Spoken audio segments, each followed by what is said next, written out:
Hi guys, so today in this section we're going to continue with limits, and then we're going to do continuity and one-sided limits. So in this section I will go over the definition of continuity and explain what's not a continuity. Also I will go over two different types of discontinuity, and I will go over the intermediate value theorem. So before we get started, I'm going to have to go over some rules and theorems. So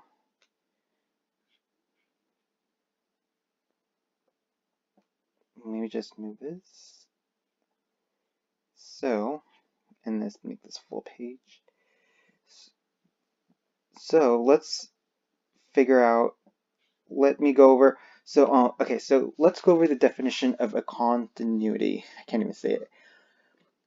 So the definition of a continuity is that a function f is continuous at C if the following three conditions are met. So one of the three conditions are, number one says f of C is defined, and then if limit of f of x exists, x goes to C. So this, I'll explain it later. I'll explain it in graphs. So, and then the limit of f of x equals f of C is x goes to C. So to understand with these rules, let's go over what is not part of these conditions. So for, here's number one, it says, where's my pen? So number one, it says f of C is defined. So these are not what f of C is defined. So basically, what's not defined is when you have a hole or when you have an asymptote. So just remember, whenever you graph, the minute you lift your pencil up, it's not continuous. So no holes, no asymptotes for number one. And then for two, there's a jump. You cannot have a jump. So here's number two. Right here. Where's my pen? Here's two. So yeah, can you see there is a jump? And then for number three, it just means you gotta have the same. You gotta have the same y values. You can't, when you put an x value, you have to have the same y value. So I didn't know that number two is like saying when limit f of x exists, it means you must have the same y value. That's how a limit exists. And then for number three, it means you cannot have a jump. So I just put it in words. So to figure out if it's a continuous, you cannot lift the pen or have holes or have asymptotes. And then you can just remember you cannot have asymptotes, and then limit cannot have different values. So that means a limit has to exist. So let's talk. So we talked about continuity. Let's talk about discontinuity. So basically, there's two types of discontinuity. So right here, there's two types of discontinuity. There's removable and non-removable. So removables are holes of rational functions. So here's an example of what's removable. Let's say you're given to the function, we'll call this f of x, right? So let's give you a rational function of x plus 1 over x plus 1 divided by x plus 3. So you know how to, when in college algebra pre-cal, you kind of remember how to graph this, right? You notice that this x plus 1 repeats itself at least twice, right? And you can cancel it, so you know this is a hole. So the removable is at x equals -1, because that's your hole. It's basically the one you can cancel.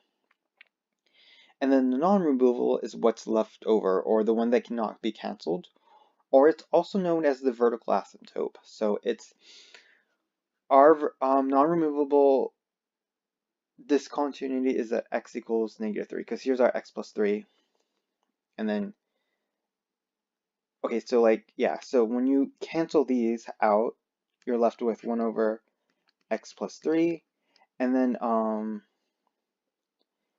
remember, you cannot have an asymptote, right? You cannot have some kind of asymptote. And remember, for rational functions,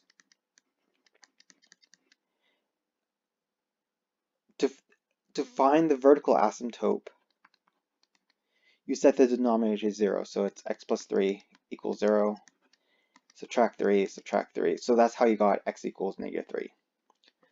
Okay. Now I'm going to go over the rational zero theorem. It's not hard. It's just, there's a lot of words that confuse it, but it's really simple. Okay, so let me go over the definition. So this is the rational zero theorem. Okay, I mean, not the rational zero theorem, the intermediate value theorem. So it looks confusing, but it's really just, okay, so let me read it out. If f is continuous on the closed interval from bracket a to b, and k is any number between f and a and f of b, then there is at least one number of c in a and b such that f of c equals k. So what it means, I put it right here, what this intermediate value theorem means that there's like 4 rules. The graph must be continuous. So as you can see, this graph is continuous because it's a polynomial. I would say, so what isn't continuous? Rational functions, right? They're not continuous. So it must be continuous. And then number 2 says when plugging both x values, you must have the same y value of a limit. So it basically means a limit must exist. So when you plug in a and b, you got to have the same y value. That's when a limit exists. And then k, number 3, says k must be between intervals a to b. So k has to be in between k and b, right? Which is true for this graph. So that was number 3. And then number 4, it says the graph must pass through k at least once. So see this horizontal line, or this asymptote, it just the polynomial has to hit it at least once. If it hits it more than twice, that's still good. So it's just at least once. So now let's start doing problems.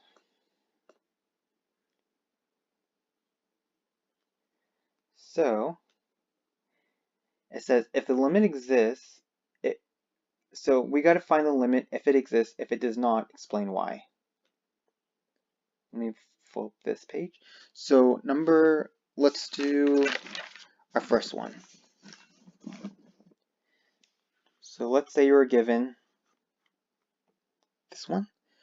So we have the limit of x, and then it goes 5 to the right. And then we're giving this rational function x minus 5 over x squared minus 25. So this is a rational function, and then when you plug in 5 into this, you're going to get 0 over 0, right? So when you do that, you can't plug in 5. So what you have to do is check if you can cancel anything out. So this is a rational function. We can let's factor out the denominator. We know this x squared minus 25 is a perfect square. So we know the denominator. So the perfect square of this is x plus 5 times x minus 5, right? Because it's a perfect square. Now what happens is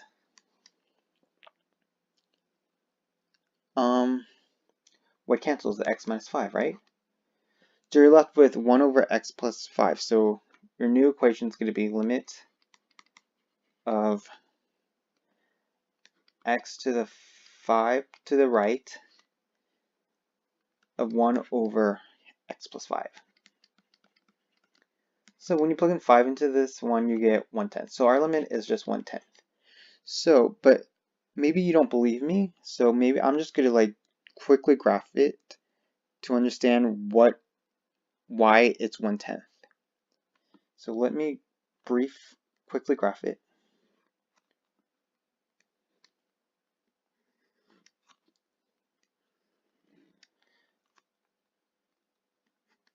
Okay, so let's look at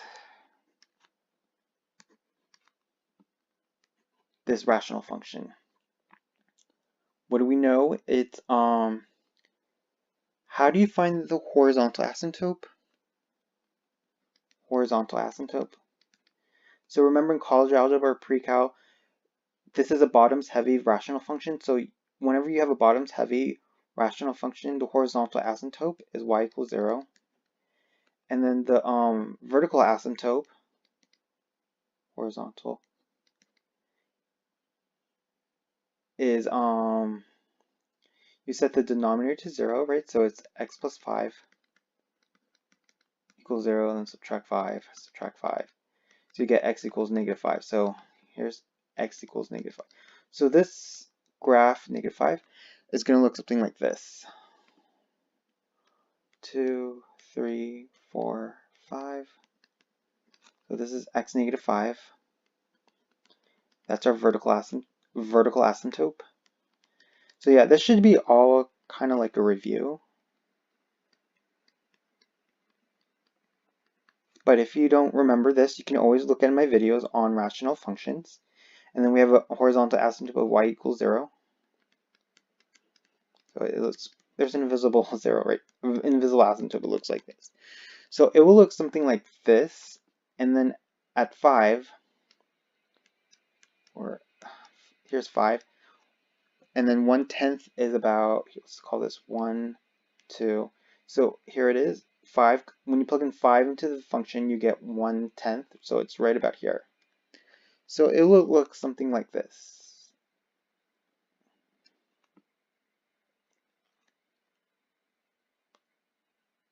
Approximately.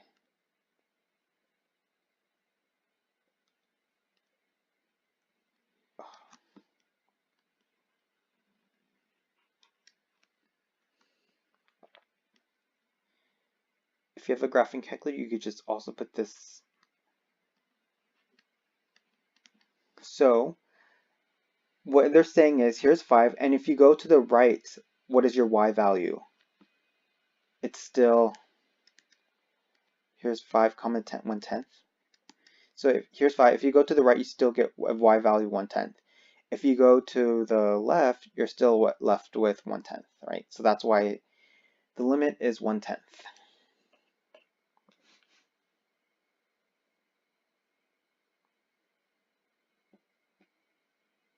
Okay, I'm going to erase these.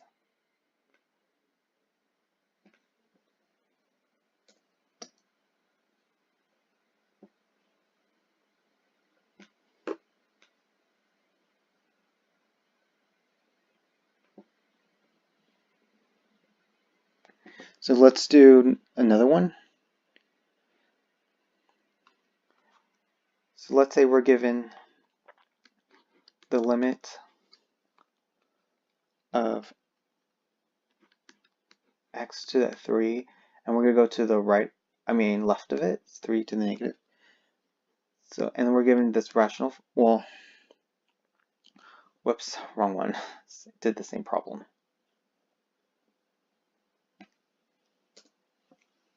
It's this one.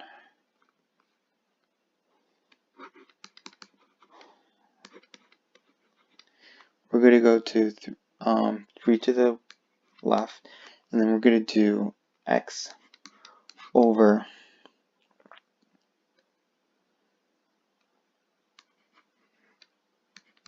x squared minus 9. This is not, this is kind of like a rational function.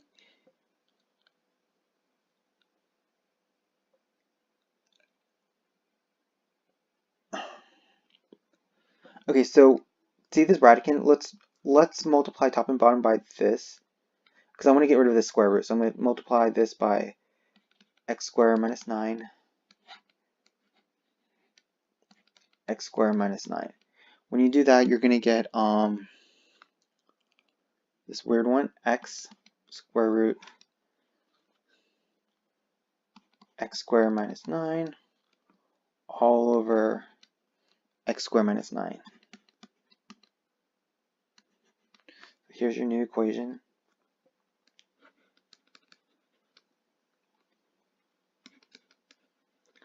Three to the left, and then you get x over x squared minus 9. And then we know this x squared minus 9 is a perfect square, so it's going to be x plus 3 times x minus 3, right? And then, okay, so our vertical asymptote, you just set this denominator to 0, so our VA is x equals 3. Okay, so I know the answer is just going to be the limit does not exist, and I'll show you why. And our horizontal is y equals 1. I mean, y equals...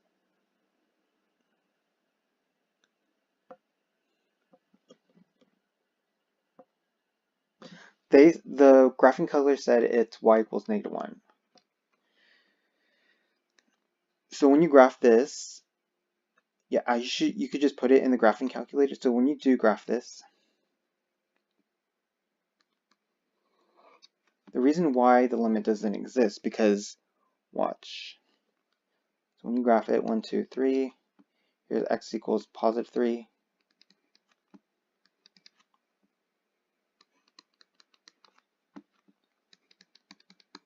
And then here's x equals -3.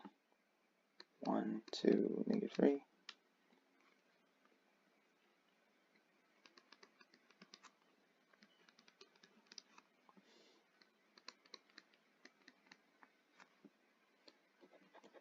I don't know how they got a horizontal at y equals -1. But this is what I put in the graphing calculator, and this is what it gave me.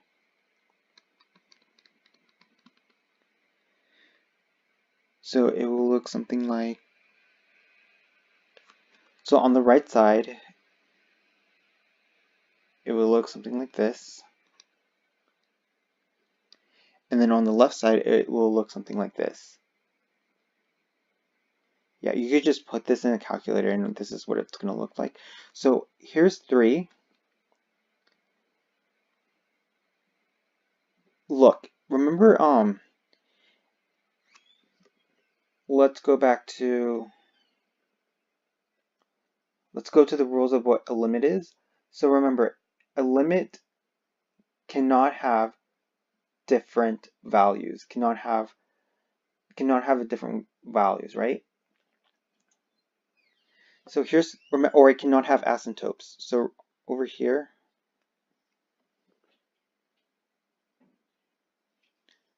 let's see here. So here's 3. If you go to the right or left of this, they're different values, right? On 3 on the right, it looks like this. 3 on the left, it could look like this, right? They're not the same y values, right? So that's why this one does not exist. Same thing with here. Here's -3. 3 to the left looks like this, and then 3 to the right, it's not the same value. It probably looks something like this. Yeah. Either looks something like this, right?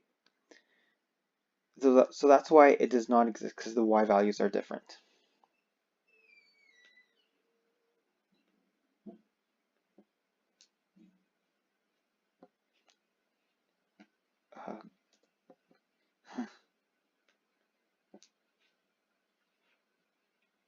You know what? Let's just erase everything. I'm going to erase everything.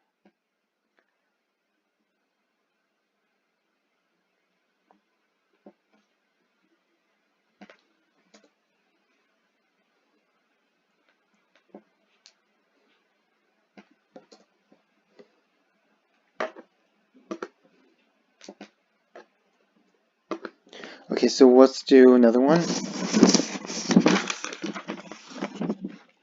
do this. Let's say you're given limit of x goes to 0 to the left.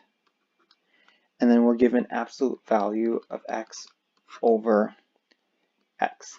Okay, so remember, now we're doing absolute value. Let's simplify that. Remember, do you remember if when you plug in an absolute value of -3, you get a positive value of 3? So over here, it's the same concept. So instead of positive x, we're going to use negative x. Because that's the rule of absolute value. You have to have one positive and one negative. And then divide that by x. So what happens to the x? Cancels, so you're left with -1. So your limit, so what do you think our limit is going to be when you go 0 to the left of -1? So what do you think your limit's going to be? Let me draw it. See, the limit's going to be still -1. Here's why. So if that's like saying you got to graph y equals -1, that's what they're saying here. So y is a horizontal asymptote, so it's going to be, here's -1, right? This is the graph of y equals -1, so here's 0.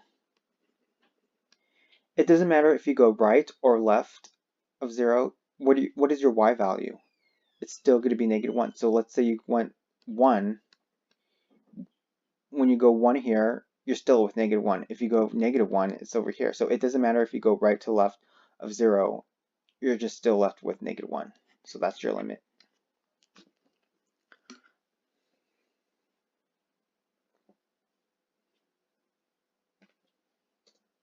Okay, so let's do this one.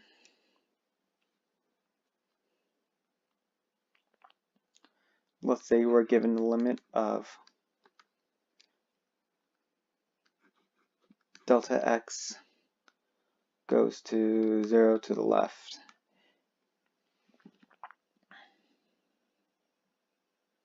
And then we're left with, oh goodness, let me see. This is third. So yeah, we're going delta x to 0 to the left, and then we are given this weird compound fraction 1 over x plus delta x minus 1 over x all over delta x. So this is a compound fraction, but don't be afraid to do these compound fractions. What you just have to do is, and then you can put an invisible one here. What I will do first is focus on the numerator, this whole thing, right? So I got to find the common denominator. So what's our common denominator of x plus delta x and x? It's x times x plus delta x, right? So what we're missing here is an x plus delta x. So we got to multiply top and bottom, right? X plus delta x. And then over here, what are we missing? Just an x, right? So this is our common denominator, so we got to multiply top and bottom. Let me put it over here. Let's simplify it. So I'm focusing on the numerator for right now. So x times 1 is x, right? Minus, and then I'm going to put parentheses, x plus delta x. All over the common denominator, which is x times x plus delta x. And then you have another, remember, it's still dividing this whole thing. So it's going to be all over delta x over 1. Now we have a compound fraction. So there's two ways you could do it. You could see this divide side, you could just do, when you simplify this, you could just do the divide sign and then flip it, or flip it and then multiply across. Or if you're lazy like me, you could just put brackets and multiply top and bottom by the common denominator. So we got to figure out what's our common denominator. So we have a 1 here and an x times x plus delta x. So our common denominator is just this, x times, because 1 times x times plus delta x is just x times x plus delta x. So this bracket means that it's multiplying both sides. So you have to multiply this whole thing, this, by this whole thing. So this is multiplied by this whole thing, this fraction, right? So what happens here when you see these, since these are the same, they cancel because that's just part of multiplication. So you're left with just x minus parentheses x plus delta x. This cancels, right? So you're just left with 1, and then 1 divided by delta x. Okay, so now we have to multiply this by this whole thing. So you're just left with, what are we left with? We have to so it's going to be delta x times x plus delta x. Okay, so let's simplify. Let's fix the numerator. So let's distribute this negative. So it's going to be x minus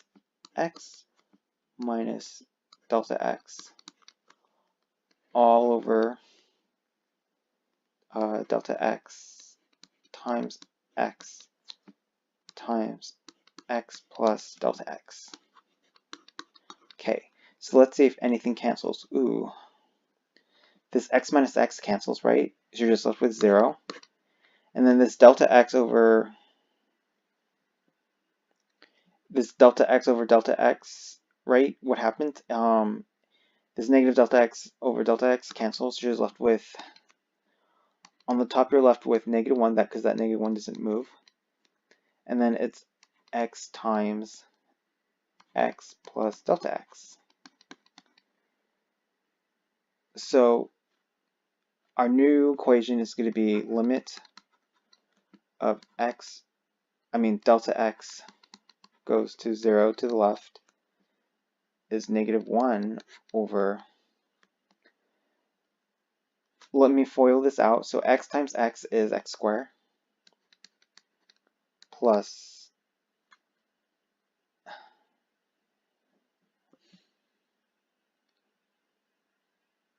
actually let's not FOIL it out. Don't FOIL it out. So we said that delta x is 0, so it's going to be x times x plus 0, so you're just left with x squared. So your final solution is negative 1 over x squared. That is your limit. Yep.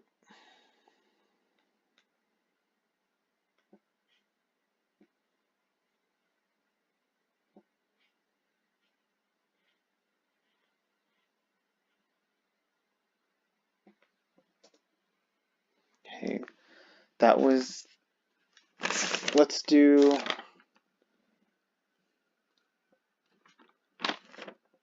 this one.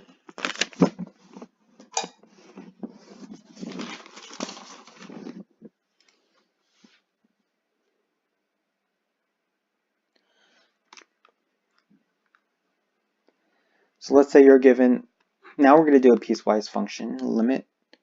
So we get x of 3 to the left, where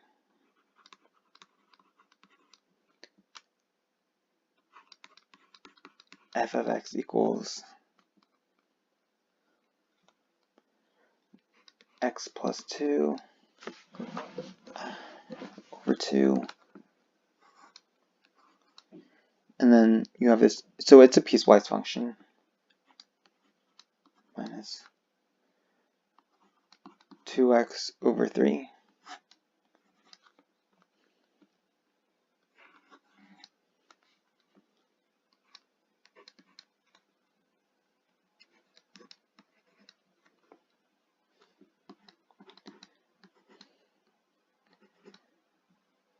Okay, so what boundaries? It says 3 to the negative, 3 to the left. So are we going to use this part? Are we going to use this one where x is greater than 3 or less than equals to negative 3? We're going to use this one, right? We're going to use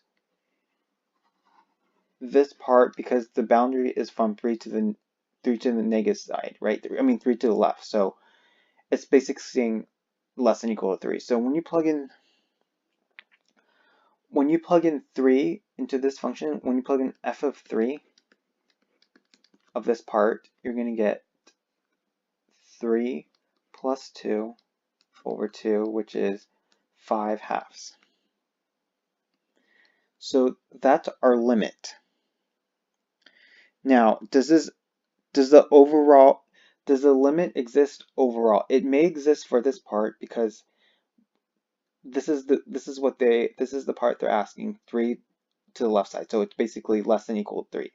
The limit exists over here, but does it overall exist? What happens if we plug in 3 into here, to this part? You get 12 minus 2 times 3 over 3. You are going to get 6 over 3, which is 2. Are these 2 and 5/2 the same thing? No. Overall, the limit does exist. The answer is 5/2. That's the answer, but because it only satisfies this part. But overall, the limit does not exist, right? Because it's not. They do not have the same value. Overall, the limit does not exist. But they're just asking for this part, and it exists over here. But this is the correct answer, 5/2.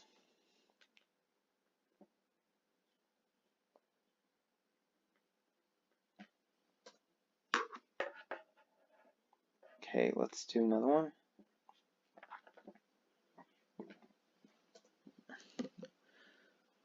What about this one? Let's see, we have limit. Okay, x goes to the 1, positive 1. And this is another piecewise function.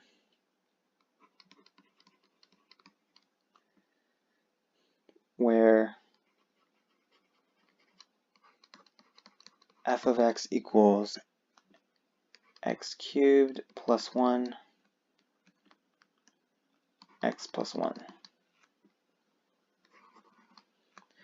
And then this one says x of less than 1, and then x is greater than 2. So it says 1, right? So let's see. I guess we can only use where x is 1. Which part can we use? This one, greater than or equal to, or less than 1? I'm going to say, whoops, this is not great. It's this one.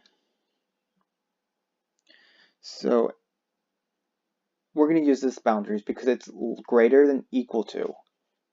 And this was just less than 1, less than. So we're going to use this boundaries. And then we're going to plug it in, f of 1 into that part. So it's 1 plus 1, that equals 2. So the limit is 2. Does the limit exist overall? So to figure that out, we have to put 1 both equations. So if you plug in f of 1 into this equation, 1 cubed plus 1, you still get 2, right? So overall, the limit does exist. Overall, the limit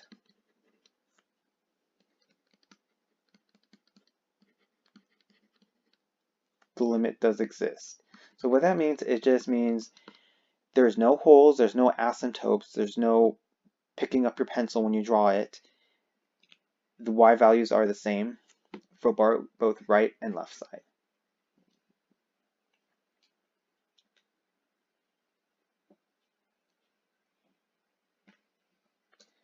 Okay.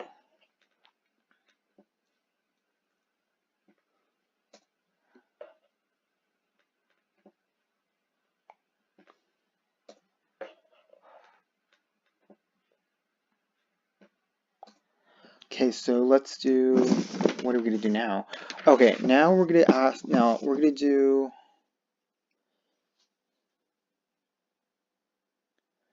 this one, these problems ask me to find the values of x. So we got to find x values at which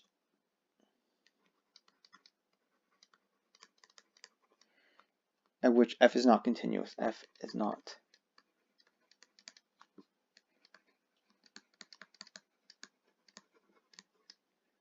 which of the and then it says which of the discontinuities are removable.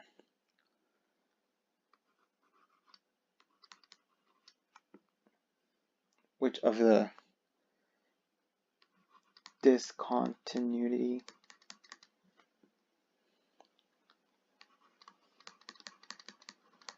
are removable. So they're okay. So with this problem, what they're asking is, we're going to give a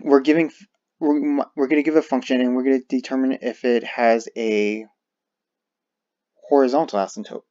I mean a vertical asymptote, because remember, let's go back to discontinuity.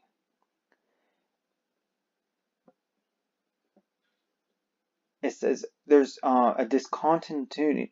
A discontinuity must be in the form of, it must be in a rational function. It can't be continuous. And then the one you can cancel are the ones that are removable, and the one you're left over with are the non-removable. So remember those rules.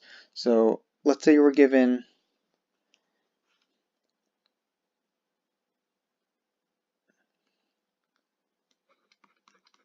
f of x equals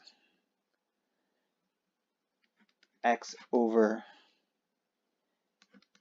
x squared minus x.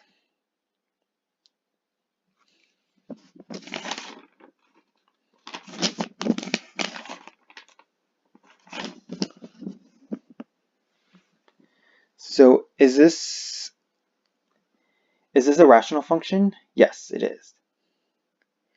Can we factor it out? So we got to find what do we have to find? Our vertical asymptote, because you cannot have any kind of vertical asymptote in continuity. So we can factor out the denominator. So it's going to be, we're going to factor out an x, so it's going to be x minus 1. There we go. Now let's look at this. Can we cancel anything? We can. We could cancel the x and this x. So what does that mean? It means that it's removable. Whenever you can cancel something, it's removable. So the removable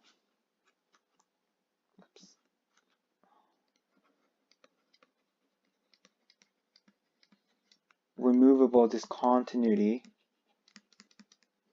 I can't spell, is that when you set x to when you set x to 0, right? These cancel, so you're just left with x equals 0.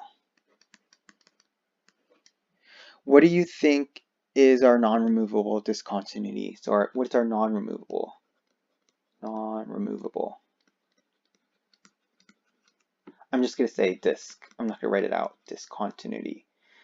What is our non-removable? So it's the one that's left over. So this cancels, and so you're left with x minus 1.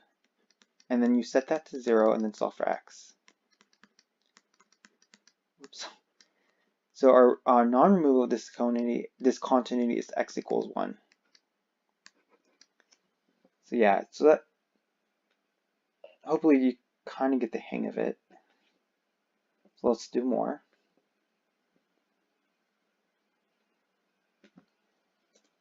What about this one? I should have done this one first. F of x equals x squared minus 2x plus 1.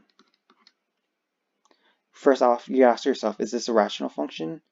Nope, it's not. It's a, what kind of graph is this? A polynomial graph. And we all know that polynomials are continuous, right? They keep on going, going, going. So an example would be, it would look something like this. It'll keep on going to the left, keep on going to the right, keep on going, right? So does this have any kind of discontinuity? Discontinuity?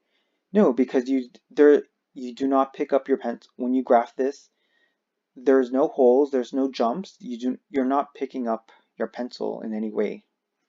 So it's continuous.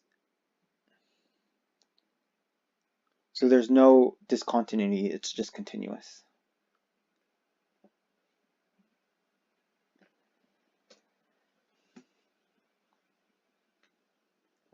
See here.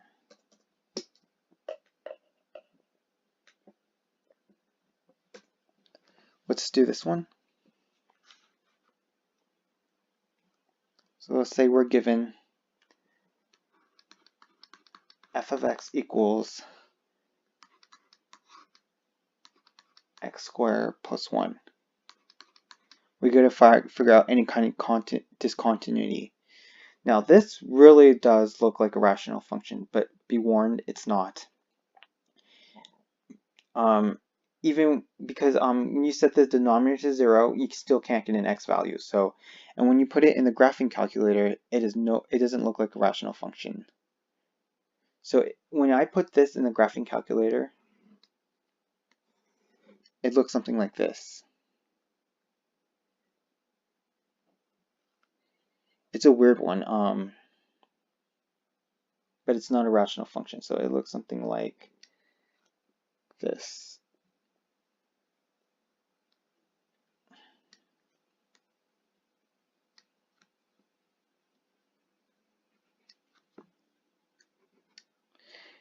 It keeps going to the right and keeps on going to the left, so it is not a rational function, so there's no vertical asymptotes, there's no holes, there's no jumping, so it's just continuous on all real numbers,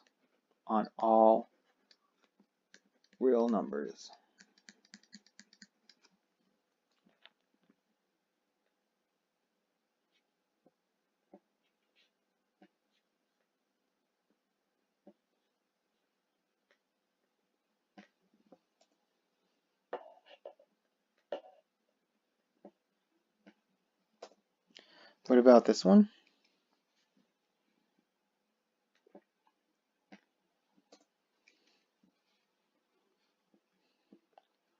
Let's say we're given f of x equals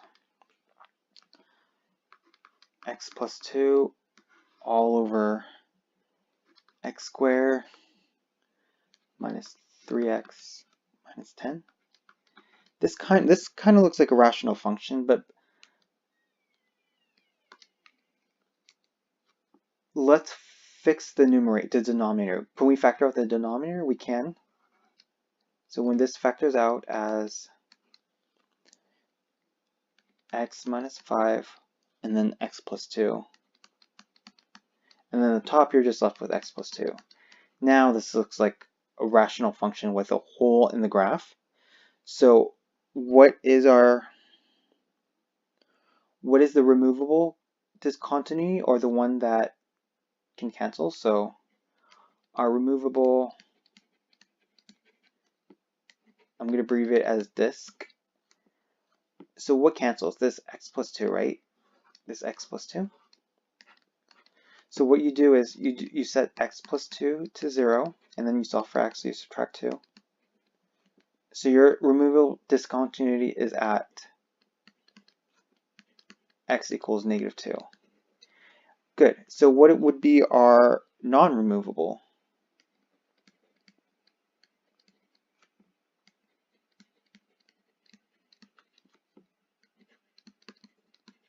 It's basically the one that is left over. So you're left with 1 over x minus 5, and then if you set the denominator x minus 5 to 0, you're going to add 5 to both sides.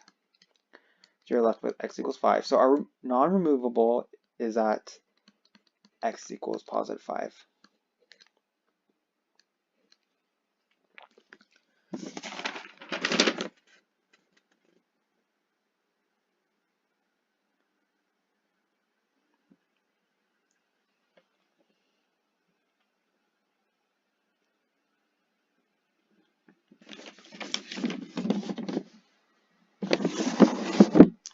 Okay, let's do a few more and then we're done for this part.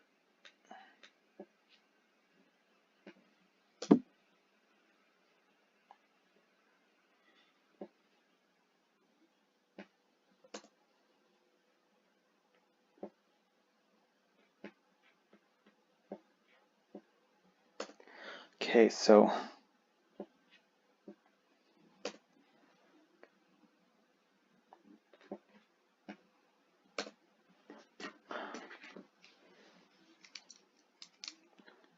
forget about that.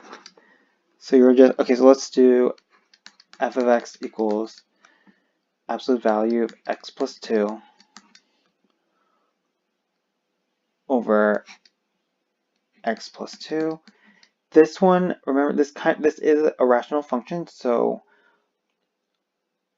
remember you have a vertical asymptote. You set to find the vertical asymptote VA, because that's what makes it discontinuity, is the vertical asymptote. So you set the denominator to 0, so our denominator is x plus 2, and you set that to 0.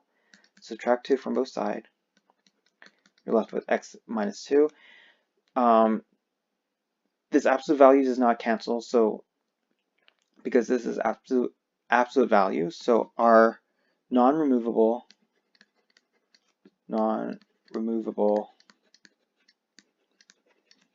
discontinuity is at x equals -2.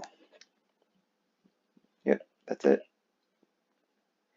And then just one more problem, and this one requires the intermediate value theorem.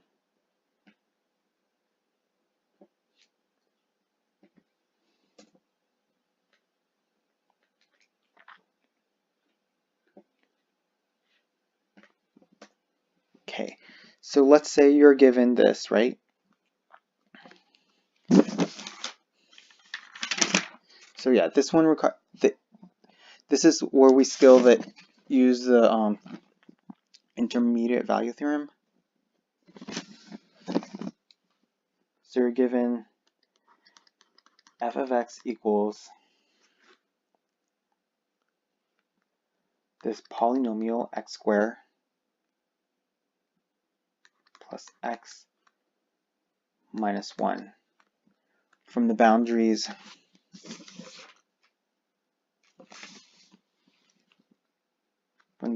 of 0, 5, bracket 0 to 5.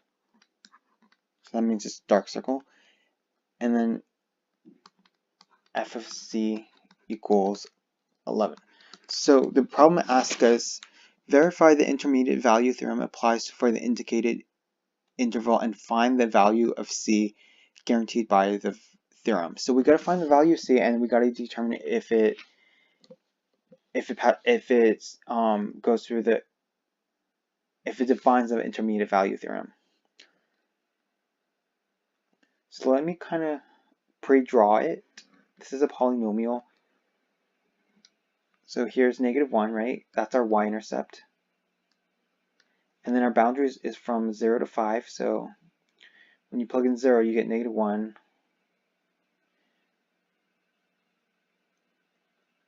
It's going to look something like this. And then approximately.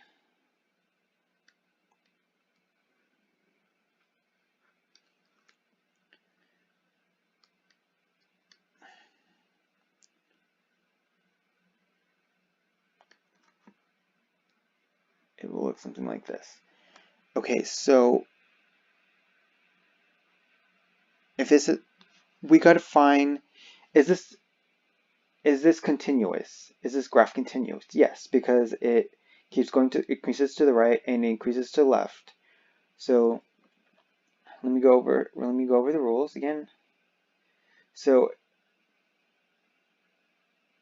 number 1 says it must be continuous. Good, we fixed that.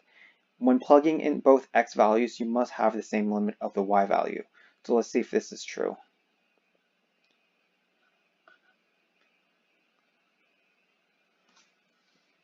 Let's plug in 0 and then 5. Let's plug in 0 first. If you plug in 0 into the function, what do you get? Oh wait, you get -1, right?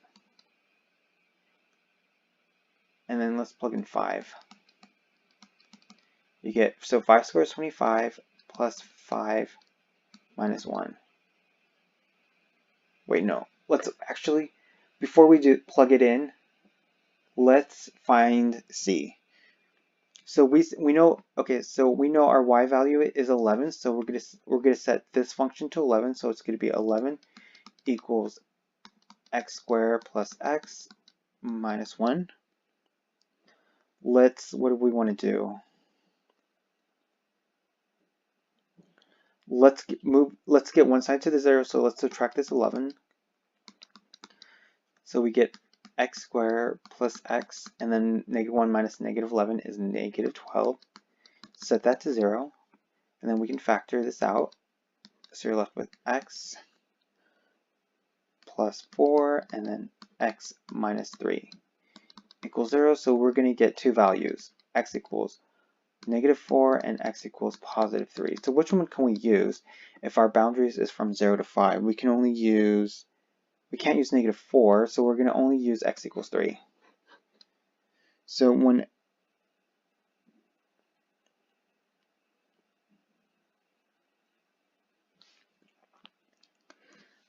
So our k value is 3, so it's continuous. It passes this point 3 once, so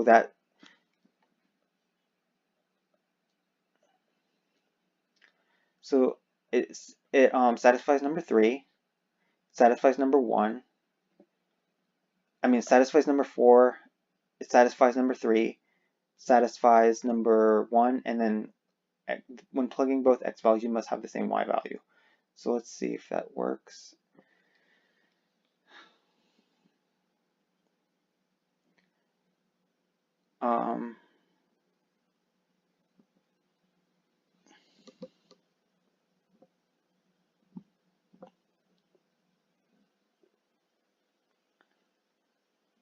Here's 0. Here's 5.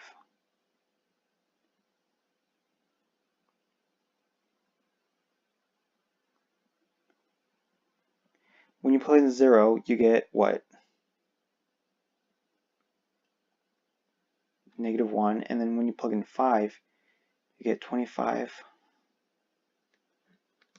plus 5 minus 1. So that's 30 minus 1, which is 29.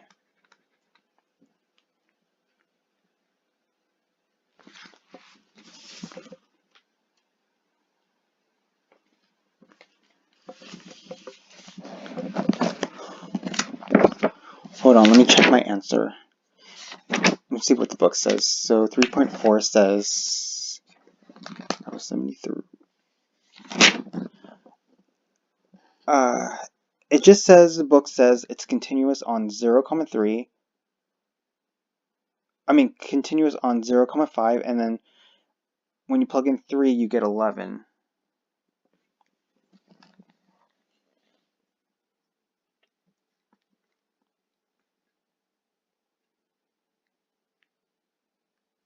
So it says, yeah, it's continuous